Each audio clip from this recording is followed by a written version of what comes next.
Le système auditif humain est composé de 3 parties.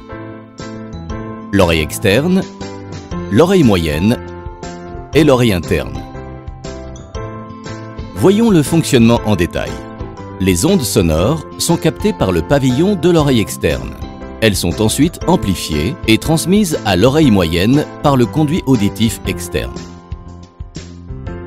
Ce mouvement du son fait vibrer cette petite membrane appelée le tympan.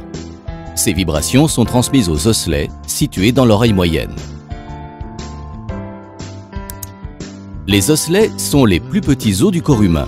Ils sont composés du marteau qui transmet ces vibrations à l'enclume, puis à l'étrier qui joue le rôle d'un piston qui vient comprimer le liquide de l'oreille interne. La cochlée est l'organe principal de la perception auditive. Elle renferme entre 15 et 20 000 cellules ciliées qui détectent les vibrations du liquide et génèrent l'influx nerveux qui est acheminé vers le cerveau par le nerf auditif. Mais ce système est fragile et peut subir des défaillances. On parle de la perte d'audition, dont les 2 plus usuelles sont la perte de conduction et la perte neurosensorielle.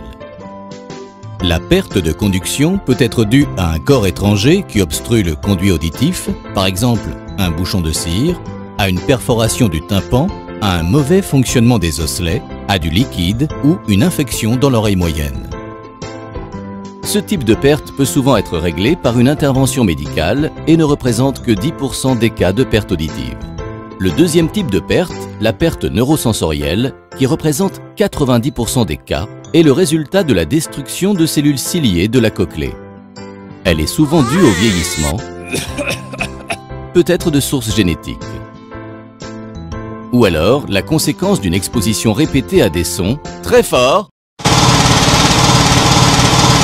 Ouf!